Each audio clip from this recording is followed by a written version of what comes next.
Hello students, welcome back to the YouTube channel of Akbar Classes. Akbar Classes के YouTube channel में आप सबका स्वागत है। आज के इस वीडियो में हम लोग डिस्कस करने जा रहे हैं कंपटीशन विंग से लेवल 3 के क्वेश्चंस और आपका चैप्टर है atomic structure and transformation of matter. Atomic structure and transformation of matter, level 3 का सबसे पहला क्वेश्चन क्या है? क्या कह रहा है सबसे पहला question? An atom of an element X has 3 completely filled cells। आगे क्वेश्चन को नहीं पढ़ेंगे, अभी हम लोगों के पास जो सबसे पहला इन्फॉर्मेशन है वो क्या कह रहा है कि एक एलिमेंट क्या है, एक एलिमेंट जिसका सिंबल X है, इसके पास 3 completely filled शेल्स हैं। क्या हैं? 3 completely filled शेल्स हैं। पहला शेल में 2 इलेक्ट्रॉन रह सकते हैं, दूसरे शेल में 8 इलेक्ट्रॉन रह सकते हैं, तीसरे शेल में मैक्सिमम 18 इलेक्ट्रॉन रह सकते हैं। ये आप सबको पता होगा फॉर्मूला 2n स्क्वायर। क्या पता होगा? 2n स्क्वायर मतलब 2 इंटू 1 स्क्वायर अगर करेंगे तो ये पहला सेल हो जाएगा, यानी कि 2 इंटू 2 स्क्वायर अगर करेंगे तो ये 8 हो जाएगा, ये दूसरा सेल। 2 इंटू 3 स्क्वायर करेंगे अगर तो ये हो जाएगा तीसरा सेल, जिसमें आपको 18 इलेक्ट्रॉन रह सकते हैं। तो 18 इलेक्ट्रॉन तो किसी आउटर मोस्ट शेल में हो नहीं सकता है, तो आपको क्या करना पड़ेगा? यानी कि फोर्थ सेल में भी कुछ इलेक्ट्रॉन्स होंगे, लेकिन आपको कहा क्या रहा है, उससे पहले हम लोग मान लेते हैं कि फोर्थ सेल में हमारे पास जो इलेक्ट्रॉन्स हैं उसकी संख्या कितनी है। उसकी संख्या मान लेते हैं हम लोग कि x हमारे पास है, उसकी संख्या x है। और कह रहा है कि फर्स्ट सेल हमारे पास क्या है? k। और फोर्थ सेल क्या है? l m n। फर्स्ट और फोर्थ यानी कि k और n के बीच का जो रेशियो है वो कितना दिया हुआ है? वो दिया हुआ है 1:1। ठीक है। और k में हमारे पास 2 इलेक्ट्रॉन्स हैं और n में हमारे पास x इलेक्ट्रॉन्स हैं, इक्वल्स टू क्या हो जाएगा? 1:1। समझ रहे हैं आप मेरी बात? इसको आप ऐसे लिख सकते हैं फ्रैक्शन के फॉर्म में 2/x इक्वल्स टू 1/1। तो इफ़ यू क्रॉस मल्टीप्लाई तो क्या मिलता है? x को 1 से मल्टीप्लाई करेंगे तो क्या हो जाएगा? x equals to 2। यानी कि हमें पता चला कि जो x का वैल्यू है ये कितने इलेक्ट्रॉन्स हैं? 2 है। अब हमारे पास टोटल नंबर ऑफ़ इलेक्ट्रॉन्स कितने हो गए? टोटल नंबर ऑफ़ इलेक्ट्रॉन्स जो होंगे इस एलिमेंट के लिए वही उसका क्या होगा? Atomic number. तो एटॉमिक नंबर निकालने के लिए क्या करेंगे आप? एटॉमिक नंबर फाइंड आउट करने के लिए एटॉमिक नंबर को हम लोग z से रिप्रेजेंट करते हैं। एटॉमिक नंबर क्या बताता है? Number of protons. और नंबर ऑफ प्रोटॉन्स किसके बराबर होता है? Number of electrons. तो हमारे पास टोटल नंबर ऑफ इलेक्ट्रॉन्स को ऐड कर देना है, 2 + 8 + 18 + 2। तो कितना हो जाता है? आप जोड़ के अगर देखेंगे तो आपको मिलेगा ये 30 होता है, क्योंकि 18 और 8 क्या होता है? 26 एंड 2 28 एंड 2 4 30। अब 30 एटॉमिक नंबर वाला एलिमेंट कौन है? This must be zinc. ये क्या होना चाहिए? जिंक। यानी कि आपका एलिमेंट क्या है? जिंक है। अब क्या बोला? Also right the formulae of its bicarbonate. इसके बाइकार्बोनेट्स के फॉर्मूले लिखने के लिए बोला गया है। तो एलिमेंट जिंक है, जिंक का कॉन्फ़िगरेशन क्या है? 2 8 18 2। तो इसके आउटर मोस्ट शेल में कितने इलेक्ट्रॉन्स हैं? 2। तो ये 2 इलेक्ट्रॉन क्या कर सकता है? लूज़ कर सकता है। यानी कि जिंक कैन लूज़ 2 इलेक्ट्रॉन्स। और जिंक जब 2 इलेक्ट्रॉन लूज़ करेगा तो इस पर 2 पॉजिटिव चार्ज आएगा। यानी कि जिंक की जो वैलेंसी है, यानी कि इसकी वैलेंसी कितनी हो गई? यहाँ पे 2 इलेक्ट्रॉन लूज़ करने के बाद इसकी वैलेंसी हो गई 2। समझ में आ रही बात? तो आपके पास क्या है? Also right the formulae of its bicarbonate. क्या लिखने बोला गया है आपको? बाइकार्बोनेट का फॉर्मूला लिखने के लिए बोला गया है। तो बाइकार्बोनेट का फॉर्मूला लिखेंगे, यानी कि जिंक बाइकार्बोनेट का फॉर्मूला लिखना है आपको। Zinc bicarbonate. ठीक है। अब बाइकार्बोनेट का आपको क्या जानना है? फॉर्मूला जानना है। तो जिंक क्या होता है? Zn+2। और बाइकार्बोनेट का फॉर्मूला होता है HCO3-। इसकी वैलेंसी 1 होती है। तो इसका फॉर्मूला क्या बनने जा रहा है? इसकी वैलेंसी 2, इसकी वैलेंसी 1। और आपको पता है जब 2 आयंस आपस में कंबाइन करेंगे तो दोनों की वैलेंसी बराबर होनी चाहिए। तो जिसकी वैलेंसी 1 है उसको हम लोग कितना से मल्टीप्लाई करेंगे? उसको हम लोग मल्टीप्लाई करेंगे 2 से। और जिसकी वैलेंसी 2 है उसको मल्टीप्लाई करेंगे 1 से, यानी कि Zn ही रह जाएगा। और HCO3 जो है इसको ब्रैकेट में हम लोग कितना लिख देंगे? ब्रैकेट में हम लिख देंगे यहाँ पे 2। तो हमारा जिंक बाइकार्बोनेट का फॉर्मूला क्या हो गया? ZnHCO 3। आपको मेरी बात बिल्कुल समझ आ रही होगी। दूसरा हमको क्या बोला गया है, क्रोमेट, जिंक क्रोमेट। तो जिंक क्रोमेट का फॉर्मूला लिखने के लिए आपको क्या लिखना पड़ेगा, Zn लिख देंगे +2, और क्रोमेट का होता है CrO3 माइनस। ठीक है, CrO3 माइनस। जैसा कि मुझे लग रहा है कि CrO3 माइनस ही होना चाहिए। मैं ज़रा चेक कर लेता हूँ कि इसकी वैलेंसी क्या है, क्योंकि सब याद रखने वाली बातें हैं ना, तो कभी कभी बातें भूल जाई जाती है। ठीक है, तो ज़रा सा मैं चेक कर लेता हूँ। क्रोमेट की वैलेंसी 1 नहीं बल्कि 2 है, तो दोनों की वैलेंसी बराबर आ गई। इसकी भी वैलेंसी 2, इसकी भी वैलेंसी 2। तो आपको पता है कि आप क्रिस क्रॉस करेंगे तो क्या निकल के आएगा फॉर्मूला निकल के आएगा ZnCrO3, क्योंकि दोनों को किसी से भी मल्टीप्लाई नहीं कर रहे हैं। हालांकि यहाँ 2 लिखा जाता है, लेकिन जब इसको सिंपलीफाई करते हैं तो वो 2 दोनों के रेशियो में क्या हो जाता है, कैंसिल हो जाता है। अब हमें लिखना है फॉर्मूला किसका, फॉस्फाइड का। किसका लिखना है, फॉस्फाइड का। तो फॉस्फाइड के लिए हमारे पास जगह है नहीं, तो हम लोग क्या करेंगे, हम लोग यहीं लिख देंगे। यहाँ लिख सकते हैं हम लोग zinc phosphide, zinc phosphide. Zn+2 होता है, और फॉस्फाइड का फार्मूला होता है PO3 माइनस। ठीक है, इसकी वैलेंसी 3 है।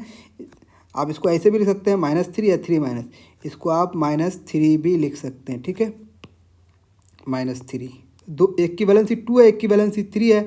एक की वैलेंसी 2 है, एक की वैलेंसी 3 है। तो जिसकी वैलेंसी 2 है उसको 3 से मल्टीप्लाई करेंगे, यानी कि आपका फॉर्मूला क्या बनने जा रहा है, Zn को 3 होना पड़ेगा, और जिसकी वैलेंसी 2 है 3 है उसको 2 से मल्टीप्लाई करेंगे, यानी कि हमारा PO3 को अंडर ब्रैकेट कितना लिखना पड़ेगा, 2 लिखना पड़ेगा। ये बन गया जिंक फॉस्फाइड, और ये बन गया हमारा जिंक क्रोमेट, और ये बन गया हमारा जिंक बाइकार्बोनेट। आई होप आपको क्वेश्चन ज़रूर समझ आया होगा।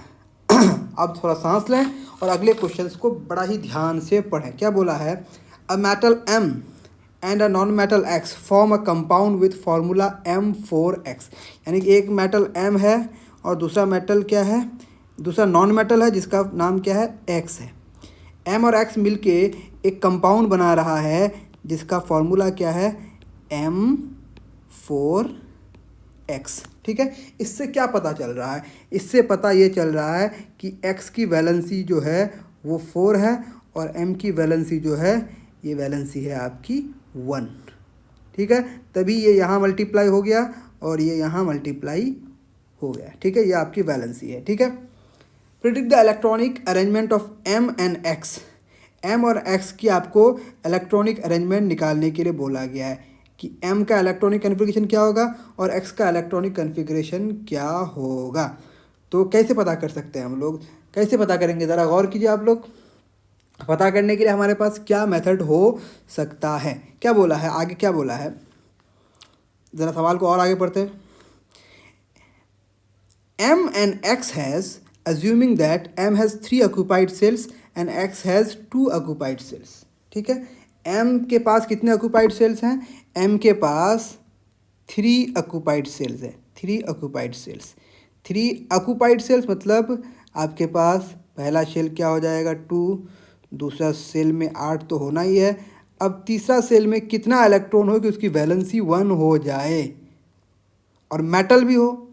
ठीक है, तो मेटल के पास वैलेंस इलेक्ट्रॉन जो होता है ये आपका मेटल है। ठीक है, तो मेटल के पास वैलेंस इलेक्ट्रॉन या तो 1 होगा, या तो 2 होगा, या तो 3 होगा। और नॉन मेटल के पास वैलेंस इलेक्ट्रॉन क्या होता है, या तो 4 होता है, या तो 5 होता है, या तो 6 होता है, या तो 7 होता है, या फिर अगर नोबल गैसेज हैं तो 8 भी हो सकता है। तो ये नॉन मेटल्स के पास वैलेंस इलेक्ट्रॉन की संख्या ये होगी और मेटल के पास वैलेंस इलेक्ट्रॉन की संख्या ये हो गई। तो मेटल है और उसके पास उसकी वैलेंसी 1 है, मतलब वो मेटल 1 इलेक्ट्रॉन लूज़ करेगा, यानी कि उसके पास वैलेंस इलेक्ट्रॉन 1 है। ठीक है, अब जो नॉन मेटल है उसके पास 2 ऑक्यूपाइड सेल्स है। कितने ऑक्यूपाइड सेल्स हैं, 2। कितने ऑक्यूपाइड सेल्स हैं, 2। तो 2। उसके बाद क्या बोला गया है, आप बाहर के साउंड्स को ज़रा इग्नोर करेंगे। ठीक है, क्योंकि मैं रात को ये वीडियो रिकॉर्ड कर रहा हूँ तो बाहर में आपको सीटियाँ बजाई जा रही है, तो उसको इग्नोर करें। तो क्या देखा जा रहा है, इसके पास 2 ऑक्यूपाइड सेल्स हैं और यहाँ से पता क्या चल रहा है कि इसकी वैलेंसी 4 है। तो वैलेंसी 4 है, इसका मतलब इसके पास 4 वैलेंस इलेक्ट्रॉन्स हैं। आई होप आपको बात समझ आ गई होगी। तो हमने क्या कर दिया, उसके इलेक्ट्रॉनिक अरेंजमेंट को प्रेडिक्ट कर दिया। एक पहला का हो गया 2 8 1, 281 का मतलब हमारे पास टोटल इलेक्ट्रॉन्स कितने हो गए, यानी कि Z बराबर कितना निकल के आया, Z बराबर हमारा निकल के आया 11। मतलब the element is 11 atomic number वाला एलिमेंट क्या है, सोडियम। और यहाँ पे Z बराबर कितना निकल के आया, यहाँ पर Z बराबर 6 निकल के आया, और जिसका एटॉमिक नंबर 6 है उस एलिमेंट का नाम है कार्बन। आई थिंक आपको मेरी बात बिल्कुल समझ में आ गई होगी। अब क्या बोला गया है कि उससे बनने वाला सल्फेट का फॉर्मूला क्या होगा, उससे बनने वाला डाईहाइड्रोजन फॉस्फेट का फॉर्मूला क्या होगा, उससे बनने वाला हाइड्रोक्साइड का फॉर्मूला क्या होगा। तो आपको पता है कि Na कौन सा आयन बनाता है, तो Na जो आयन बनाता है, Na के अभी अभी हम लोग देखें कि Na का एटॉमिक नंबर 11 है, तो इसका इलेक्ट्रॉनिक कन्फिग्रेशन 2, 8 और 1 होगा। तो Na एक इलेक्ट्रॉन लूज़ कर सकता है, तो Na जब एक इलेक्ट्रॉन लूज़ करेगा, आफ्टर लूजिंग 1 इलेक्ट्रॉन, इस पर एक पॉजिटिव चार्ज आएगा। क्यों? क्योंकि जो लोग नहीं जानते मैं उसको बता दूं, इसके पास 11 इलेक्ट्रॉन्स हैं, 11 प्रोटॉन्स हैं। एक इलेक्ट्रॉन लूज़ करने के बाद 10 इलेक्ट्रॉन्स बच गए और 11 प्रोटॉन बच गए। प्रोटॉन्स पे पॉजिटिव चार्ज होते हैं, इलेक्ट्रॉन पे नेगेटिव चार्ज होते हैं। Proton positive charge negative charge से 1 ग्रेटर हो गया, इसलिए यहाँ पे एक पॉजिटिव चार्ज आ गया, यानी कि सोडियम की वैलेंसी कितनी हो गई, सोडियम की वैलेंसी 1 हो गई। आई थिंक आपको तो बात समझ आ गई, सोडियम की वैलेंसी 1 हो गई। तो ए नंबर के सवाल पे हम लोग ज़रा गौर करते हैं। ए नंबर में क्या बोला गया आपको, ए नंबर में आपको बोला गया सल्फेट क्या होगा, तो Na+ होता है, और सल्फेट क्या होता है, SO4 2-। इसकी वैलेंसी 1, जिसकी वैलेंसी 1 है उसको हम लोग 2 बनाएंगे, क्यों, क्योंकि इसकी वैलेंसी कितनी है, 2 है, और सल्फेट की वैलेंसी जिसकी 2 है तो उसको सल्फेट ही लिखेंगे, Na2SO4। बी नंबर में क्या बोला गया है, डाईहाइड्रोजन फॉस्फेट, तो Na+ है, डाईहाइड्रोजन फॉस्फेट का मतलब H2PO3। PO3 की ऐसी वैलेंसी जो होती है 3- होती है, ठीक है। इसमें एक H लगाएंगे तो PO3 2- हो जाएगा, अगर H2 लगा देंगे तो PO3 सिर्फ माइनस हो जाएगा, यानी इसकी वैलेंसी कितनी है, माइनस। तो Na+ है, H2PO3 माइनस है, यानी कि दोनों की वैलेंसी सेम है, तो कुछ भी मल्टीप्लाई नहीं करना है, NaH2PO3। अब आपको समझना ये है कि कुछ नंबर से कहीं मल्टीप्लाई करते हैं, कहीं मल्टीप्लाई क्यों नहीं करते हैं, क्योंकि जब भी कोई कंपाउंड बनता है वो न्यूट्रल होता है, न्यूट्रल होने के लिए चार्जेस इक्वल होने चाहिए। तो इस पर एक पॉजिटिव चार्ज है, इस पर 2 नेगेटिव चार्ज है, तो एक पॉजिटिव चार्ज को 2 नेगेटिव चार्ज के इक्वल होने के लिए 2 से तो मल्टीप्लाई करना पड़ेगा ना। आपको बात समझ आ गई होगी, ठीक है। इसके पास एक पॉजिटिव चार्ज है, इसके पास एक नेगेटिव चार्ज है, तो कुछ भी मल्टीप्लाई नहीं करना, इसलिए फॉर्मूला बना NaH2PO3 सोडियम डाईहाइड्रोजन फॉस्फेट। तीसरे नंबर पर क्या है, सोडियम हाइड्रोक्साइड। क्या है, सोडियम हाइड्रोक्साइड, यानी कि Na+ है, और हाइड्रोक्साइड का फॉर्मूला आपको तो पता ही होगा, क्योंकि इतना कॉमन बेस है ये, है ना। तो इसका फॉर्मूला क्या हो जाएगा, इसको कास्टिक सोडा भी कहा जाता है। फॉर्मूला क्या बन जाएगा, NaOH, क्योंकि दोनों के पास एक एक पॉजिटिव और नेगेटिव चार्जेस हैं, तो फॉर्मूला क्या बन गया, NaOH। आई थिंक आपको ये सवाल का जवाब बिल्कुल समझ आया होगा। अब थोड़ा सा सवाल का लेवल थोड़ा डिफ़िकल्ट हो गया, यानी कि आपके पास अब थोड़ा सा डिफ़िकल्ट सवाल सामने आ गया है, तो टेंशन लेने की ज़रूरत नहीं, हम लोग बहुत ही आसानी से इसको बना देंगे, ज़रा भी आपको टेंशन लेने की ज़रूरत नहीं है। सवाल क्या है, सवाल को पहले गौर से पढ़ते हैं, ध्यान से पढ़ते हैं, केयरफुली पढ़ते हैं, एक एक लाइन पढ़ते हैं, ठीक है, क्योंकि आप जूनियर क्लासेस में हैं। अभी अगर आप पढ़ने की अपने अंदर कैपेसिटी डेवलप करेंगे तो हायर क्लासेस में आपका कंसंट्रेशन लेवल बढ़ेगा। जितना ज़्यादा कंसंट्रेशन लेवल होगा आपका, उतना बढ़िया आपके क्वेश्चंस पे अटेम्प्ट हो पाएगा।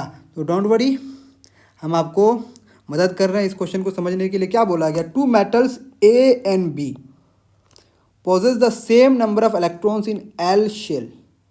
L शेल में दोनों के पास सेम नंबर ऑफ इलेक्ट्रॉन है, एक एलिमेंट A है, एक एलिमेंट B है, इसके पास K शेल है, L शेल है, M शेल है ना, same number of electrons in L shell, ठीक है। उसके बाद क्या बोला गया है, तो L तक ही हम लोग देखते हैं, दोनों के L में सेम नंबर ऑफ शेल्स है, ठीक है, इलेक्ट्रॉन्स है, and they differ by 1 unit in the number of electrons present in valence shell। A number of valence electron is greater in B than A, ठीक है, B में A से ज़्यादा है, ठीक है। The ions form get the configuration of nearest inert gases namely argon and neon. यानी कि ये दोनों आयन किस में कन्वर्ट हो रहा है, यानी कि ये दोनों जो हमारे पास मेटल्स हैं, ये जब आयन्स बनाते हैं, जो कोई भी मेटल जब आयन बनाता है, ठीक है, ये आयन क्या होता है, ये आयन आपके पता होगा कि ये आयन नियरेस्ट नोबल गैस के इलेक्ट्रॉनिक कन्फिग्रेशन को अचीव करता है। तो एक क्या बना रहा है, ए जो है, ये सब हटाएं अभी, ये सब तो कोई मतलब नहीं है हमको, ज़रा और इसको ढंग से समझने की कोशिश करते, ठीक है।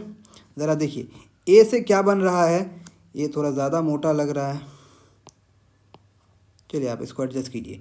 ए क्या बना रहा है, ए बना रहा है आर्गन, ठीक है, और बी क्या बना रहा है, बी बना रहा है नियोन, ठीक है। तो पहले हम लोग आर्गन और नियोन के कन्फिग्रेशन को देखते हैं। आर्गन का एटॉमिक नंबर 18 होता है और नियोन का कन्फिग्रेशन इलेक्ट्रॉनिक क्या कहते हैं, एटॉमिक नंबर 10 होता है। तो इसमें आप लिखते हैं 2 8 8, इसमें लिखते हैं 2 8। देखो क्वेश्चन को कहाँ से हम लोग गेस करने की कोशिश कर रहे हैं, ठीक है।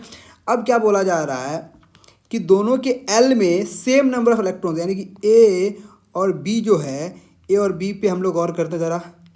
ए और बी में दोनों के एल में सेम नंबर ऑफ इलेक्ट्रॉन्स है, तो यहाँ पे दोनों का तो 2 8 होना ही है, 2 8 होना ही है।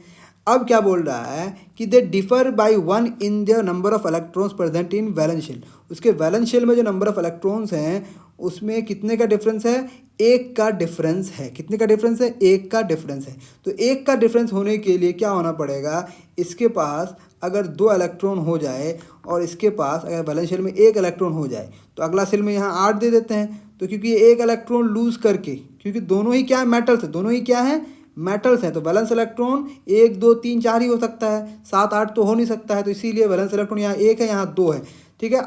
आगे की बात भी हम लोग मान गए थे। आगे क्या कह रहा है कि नंबर ऑफ वैलेंस इलेक्ट्रॉन, क्या कह रहा है, नंबर ऑफ वैलेंस इलेक्ट्रॉन, क्या कह रहा है, number of valence electron, electron क्या कह रहा है, जरा देखिए फिर से, नंबर ऑफ वैलेंस इलेक्ट्रॉन्स, ठीक है, क्या कह रहा है, नंबर ऑफ वैलेंस इलेक्ट्रॉन्स। ज़रा देखेंगे, ज़रा गौर करेंगे, यहाँ देखिए, number of valence electrons is greater in B than A. A से बी में इलेक्ट्रॉन ज़्यादा है और वो कितना से डिफ़र करता है, 1 यूनिट से डिफ़र करता है, दे डिफ़र बाई 1। तो अगर ए में 1 है तो बी में कितना होना पड़ेगा, 2 होना पड़ेगा, तभी वो 1 यूनिट से डिफ़र करेगा, ठीक है। ऐसा भी हो सकता था, क्या हो सकता था ऐसा कि यहाँ 2 होता और यहाँ 3 होता, इसीलिए यहाँ बोला गया है give the probable electronic configuration. तो हम लोग सबसे पहले 1 ले लिए यहाँ पे, तो यहाँ 2 ले लिए, यहाँ अगर 2 लेते तो यहाँ 3 लेते, तो और यहाँ क्या हो सकता है, यहाँ अगर हम लोग 2 लेते तो यहाँ हम लोग को कितना लेना पड़ता, 3 लेना पड़ता। 4 तो ले नहीं सकते क्योंकि 4 मेटल का कन्फिग्रेशन नहीं होता। यानी कि क्या नहीं हो सकता है, यानी कि इन दोनों में से कुछ भी आंसर हो सकता है, तो दोनों में से हम लोग पहला वाला कंसीडर करते हैं, ठीक है। कोई दिक्कत की बात बिल्कुल भी नहीं है। आई थिंक आपको मेरी बात समझ आ गई होगी, ठीक है। तो ये हमको इलेक्ट्रॉनिक कन्फिग्रेशन ए और बी का मिल गया। ए का क्या होगा 2 8 8 1 और बी का 2 8 8 2। तो ए जो आयन बनाएगा, ए 1 इलेक्ट्रॉन लूज करेगा तो ए पॉजिटिव बनाएगा और बी क्या बनाएगा, बी 2 पॉजिटिव, ठीक है। आई थिंक आपको बात समझ आ गई। अब क्या बोला है, A and B also give the formulae, ठीक है, also give the formulae of their corresponding nitrite. Nitrite क्या होगा, नाइट्रेट क्या होगा, सल्फाइड क्या होगा एंड बाई सल्फाइड क्या होगा, ठीक है। तो एक एक करके हम लोग लिखने की कोशिश करते हैं, ज़रा गौर करेंगे और आराम आराम से बनाएंगे। सबसे पहले हम लोग क्या लिखेंगे, नाइट्राइट। तो नाइट्राइट का फॉर्मूला क्या होता है, नाइट्रेट का NO3 होता है तो नाइट्राइट का NO2- होता है, ठीक है। तो बी का भी लिखेंगे NO2-। तो फॉर्मूला क्या बनने जा रहा है, इस पे 2 पॉजिटिव, इस पे 1 नेगेटिव, तो बी NO3, सॉरी पहले ए बी को आइडेंटिफाई कर लेते हैं, है कि नहीं, क्यों हम लोग ए बी लिख के ही चलें। ए को आइडेंटिफाई कर लेते हैं। ए का एटॉमिक नंबर कितना है, आप देख सकते हैं 2 8 8 18 और 19। 19 नंबर पे कौन आता है, पोटाशियम आता है। और बी का एटॉमिक नंबर कितना है, 2 8 2 यानी कि 12 है, यानी कि ये मैग्नीशियम है, ठीक है। यानी कि बी मैग्नीशियम हो गया और ए क्या हो गया, पोटाशियम। तो क्यों ना हम लोग यहाँ ए बी पॉजिटिव लिखिए, यहाँ हम लोग क्या लिखेंगे, के पॉजिटिव, क्या लिखेंगे, के पॉजिटिव, और यहाँ लिखेंगे Mg, और आप सबको पता है कि Mg2+ ही होता है। तो यहाँ फॉर्मूला क्या बन जाएगा हमारा, ज़रा गौर करेंगे तो बन जाएगा MgNO3 होल ट्वाइस, क्योंकि जिसके पास एक नेगेटिव चार्ज है उसको दो पॉजिटिव के इक्वल होने के लिए दो से उसको मल्टीप्लाई मस्ट भी होना चाहिए, ठीक है। और आपका यहाँ दोनों के पास सेम नंबर ऑफ चार्जेस हैं तो कोई दिक्कत नहीं, ये KNO2 बन जाएगा। तो ये क्या बन गया, ये पोटाशियम नाइट्राइड बन गया, ये मैग्नीशियम नाइट्राइड बन गया। तो हमको तो यहीं तक रुकना नहीं है, हमको सल्फाइड का भी फॉर्मूला लिखना है, यानी कि K+ और SO3 2- Mg2+ N SO3 2-। Formula क्या बनने जा रहा है, तो बन जाएगा K2SO3। आई थिंक आपको बात बिल्कुल समझ आ रही है। एक बार मैं फिर से रिपीट कर रहा हूँ, एक पॉजिटिव चार्ज है, यहाँ दो नेगेटिव चार्जेस हैं, तो एक पॉजिटिव चार्ज को दो नेगेटिव चार्ज के इक्वल होने के लिए उसको कितना से मल्टीप्लाई करना पड़ा, 2 से मल्टीप्लाई करना पड़ा। यहाँ दोनों के पास सेम नंबर ऑफ चार्जेस हैं तो कुछ भी मल्टीप्लाई नहीं करना पड़ेगा, बस इसको एज इट इज MgSO3 लिख देंगे। तो ये हो गया पोटाशियम सल्फाइड, ये हो गया मैग्नीशियम सल्फाइड। अगला हमको क्या बोला है, बाई सल्फाइड। क्या बोला है, बाई सल्फाइड। बाई और हाइड्रोजन एक ही बात है, हाइड्रोजन सल्फाइड बोलिए या बाई सल्फाइड बोलिए, दोनों का मतलब एक ही होता है। तो K+HSO4-। तो फॉर्मूला क्या बन जाएगा, KHSO4-। तो ये होगा पोटाशियम बाईसल्फाइड। दूसरा क्या होगा, Mg2+HSO4-। तो फॉर्मूला क्या बनने जा रहा है, दोनों के पास same charges, sorry two minus तो नहीं होगा, इस पर एक माइनस होगा बस, ठीक है। तो क्या हो जाएगा, इस पर एक माइनस है, तो एक माइनस को 2+ के बराबर करने के लिए दो से मल्टीप्लाई करना पड़ेगा, यानी कि HSO4 को कितना से मल्टीप्लाई करना पड़ेगा, 2 से, और Mg तो 2 है ही ऑलरेडी। तो ये बन गया MgHSO4 magnesium bisulphide, KHSO4 potassium bisulphide. I think आपको ये वाला भी बिल्कुल समझ आया। अब जो अगला सवाल है, this is a theoretical question. क्या बोला है, नंबर ऑफ एटम्स। क्या बोला है, number of atoms. Number of atoms क्या बोला, number of atoms on either side of a chemical equation is balance by keeping appropriate coefficient and not by changing the subscript of elements in the formulae। एक बार फिर आप लोग भी एक बार पढ़ें, जरा पढ़ें क्या कह रहा है, नंबर ऑफ एटम्स और ऑन ईदर साइड या फिर either side of a chemical equation is balanced by keeping appropriate coefficient and not by changing the subscripts of the element in the formulae justify। For example हमारे पास एक reaction है जिसमें हम लोग लिखना चाह रहे हैं बर्निंग ऑफ मैग्नीशियम। क्या लिखना चाह रहे हैं, बर्निंग ऑफ मैग्नीशियम। क्या लिखना चाह रहे हैं, बर्निंग ऑफ मैग्नीशियम।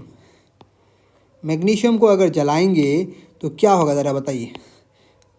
मैग्नीशियम क्या करेगा, एटमॉस्फेरिक ऑक्सीजन के साथ रिएक्ट करेगा, और जो उसका ऐश बनेगा, राख बनेगा, वो MgO कहलाएगा। इस पर्टिकुलर रिएक्शन में आप देख सकते हैं कि यहाँ मैग्नीशियम का एक एटम है, यहाँ पर भी मैग्नीशियम का एक एटम है, यहाँ ऑक्सीजन के दो एटम्स हैं, यहाँ ऑक्सीजन का एक एटम है। तो ये क्या कहलाता है, अनबैलेंस केमिकल इक्वेशन। क्या कहलाता है, अनबैलेंस्ड केमिकल इक्वेशन, या फिर इसको कहा जाता है स्केलेटल केमिकल इक्वेशन। क्या कहा जाता है इसको, स्केलेटल केमिकल इक्वेशन। और एक लॉ है इसको आप कहते हैं law of conservation of mass. क्या कहते हैं, law of conservation of mass. ये क्या कहता है, जब भी कोई केमिकल रिएक्शन होता है, मास can neither be created nor be destroyed. तो अगर किसी केमिकल इक्वेशन में number of atoms he equal ना हो तो मास भी अनइक्वल रहेगा, यानी कि ये थ्योरेटिकल बात को जस्टिफाई नहीं कर रहा है। और law of conservation of mass जो है ये एक एक्सपेरिमेंटल एविडेंस के आधार पे बेस्ड है, यानी कि ये एक्सपेरिमेंटल इसका प्रूफ है, यानी कि कभी भी कोई केमिकल रिएक्शन होगा तो उसमें मास ना तो क्रिएट होगा और ना ही डिस्ट्रॉय होगा, ठीक है। मतलब ना तो एटम्स क्रिएट होगा और ना ही डिस्ट्रॉय होगा। लेकिन यहाँ हमें रिप्रेजेंटेशन जब कर रहे हैं तो इसमें हमें दिख रहा है कि यहाँ पे एटम्स डिस्ट्रॉय हो रहे हैं, जो कि होता नहीं है, इसलिए इसको बैलेंस करने की ज़रूरत पड़ती है। तो इसको हम लोग क्या करेंगे, बैलेंस करेंगे। ज़रा गौर करेंगे और बैलेंस करेंगे। तो बैलेंस करने के लिए हमें क्या करना है, देखें, तो हम लोग इक्वेशन को एज इट इज लिख देना है, Mg+O2 हम लोग क्या लिख देंगे, MgO। ये जो MgO है ना, ये मैग्नीशियम ऑक्साइड का फॉर्मूला है, ठीक है, मैग्नीशियम ऑक्साइड का फॉर्मूला है। O2 डाइऑक्सीजन का फॉर्मूला है, और मैग्नीशियम ये मैग्नीशियम का एटॉमिक फॉर्म है। इसमें आप यहाँ ऐसा नहीं कर सकते कि यहाँ आपने 2 लगा दिया, ऐसा बिल्कुल नहीं कर सकते। यानी कि इसका सबस्क्रिप्ट को आप चेंज नहीं कर सकते। समझ में आ रही बात? क्या नहीं चेंज कर सकते हैं? इसके सबस्क्रिप्ट को चेंज नहीं कर सकते, यानी कि 2 यहाँ लगाएंगे, ये करना बिल्कुल गलत है। सबस्क्रिप्ट आप चेंज नहीं कर सकते हैं। Why? If you change this subscript the chemical composition of the compound changes, और केमिकल कंपोजिशन बन जाएगा, मतलब ये एक दूसरा सब्सटेंस बन जाएगा। लेकिन हमें तो मैग्नीशियम ऑक्साइड ही रखना है, तो इंस्टेड ऑफ मैग्नीशियम ऑक्साइड ये कुछ और बन जाएगा। यानी कि कुछ ऐसा भी हो सकता है कि जो एग्जिस्ट ना करे। यानी कि ये बिल्कुल एक ऐसी बात हो जाएगी जिसका कोई मतलब नहीं होगा। इसीलिए हम लोग क्या करते हैं, यहाँ पर ये सबस्क्रिप्ट नहीं लगाते हैं, बल्कि हम लोग कुछ नंबर से मल्टीप्लाई करते हैं। तो यहाँ ऑक्सीजन की संख्या 2 है, तो ऑक्सीजन को 2 बनाने के लिए हम क्या करेंगे, यहाँ शुरू में कंपाउंड का 2 से मल्टीप्लाई करेंगे। तो देखा गया कि मैग्नीशियम भी 2 बन गया, तो मैग्नीशियम को भी 2 से मल्टीप्लाई करेंगे। अब आप देख सकते हैं we have 2 atoms of magnesium, 2 atoms of magnesium and 2 atoms of oxygen, 2 atoms of oxygen. अब ये कहलाएगा बैलेंस्ड केमिकल इक्वेशन। क्या कहलाएगा? Balanced chemical equation. तो यहाँ क्या क्या है, एक नंबर है यहाँ 2, एक नंबर यहाँ ऑक्सीजन से पहले 1 है, और मैग्नीशियम ऑक्साइड से पहले 2 है। ये 3 नंबर जो कोएफिशिएंट्स हैं, इन कोएफिशिएंट्स को हम लोग नाम देते हैं केमिस्ट्री में स्टोइकियोमेट्रिक कोएफिशिएंट। स्टोइकियोमेट्रिक कोएफिशिएंट यानी कि numbers which are multiplied to reactants and product to balance a chemical equation. किसी केमिकल इक्वेशन को बैलेंस करने के लिए रिएक्टेंट और प्रोडक्ट में जो नंबर्स मल्टीप्लाई होते हैं, वही नंबर्स क्या कहलाते हैं? Those numbers are called stoichiometric coefficient. I think आपको मेरी बात बिल्कुल समझ आई होगी। अगला क्वेश्चन की तरफ रवां दवां होते हैं, और इस पे ज़रा गौर करते हैं। क्या करते हैं? गौर करते हैं। ठीक है, अगला क्वेश्चन क्या कह रहा है फिर? ठीक है, ज़रा गौर करते हैं, गौर कर लेंगे हम लोग। क्या कर लेंगे? गौर कर लेंगे। कोई क्वेश्चन गलत तो नहीं किया हम लोग? ज़रा चेक कर लेते हैं। गलत होगा तो आप लोग कमेंट पे ज़रूर बताएंगे। इस क्वेश्चन को देख लेते हैं हम लोग। ये क्वेश्चन क्या कह रहा है कि बी में वैलेंस इलेक्ट्रॉन एक ज़्यादा। चले, प्रोबेबल है तो हम लोग यहाँ तक पहुँचे आंसर में। चले, जो भी होगा बाद में आप लोग चेक करिएगा, आप लोग भी ज़रा दिमाग लगाएंगे, है ना। अगला क्वेश्चन क्या कह रहा है? एन एलिमेंट, क्या कह रहा है? An atom of an element has 2 shells with electrons. एक एलिमेंट का एक एटम है, ठीक है, जिसके पास 2 शेल्स हैं इलेक्ट्रॉन के साथ। The valence shell has 2n plus 1 electron, where n is the number of electrons in inner shell। ठीक है, एक कोई एटम है, मान लेते हैं ये एटम हमारे पास जो है वो x है। ठीक है, क्या है? x है। चलिए हम लोग इसको थोड़ा मोटा करते हैं, थिकनेस बढ़ाएंगे तभी कुछ हो पाएगा। एक एलिमेंट है जिसका नाम x है। क्या है? x है। अभी भी बहुत पतला है, इसको और मोटा करते हैं। ठीक है, x है कोई एलिमेंट। ठीक है, इसके पास कितने सेल्स हैं? 2 सेल्स हैं। एक सेल का नाम K हो गया, एक सेल का नाम L हो गया। ठीक है, अगर हमारे पास इनर शेल में n इलेक्ट्रॉन्स हैं, तो आउटर शेल में कितने इलेक्ट्रॉन्स होंगे? 2n plus 1।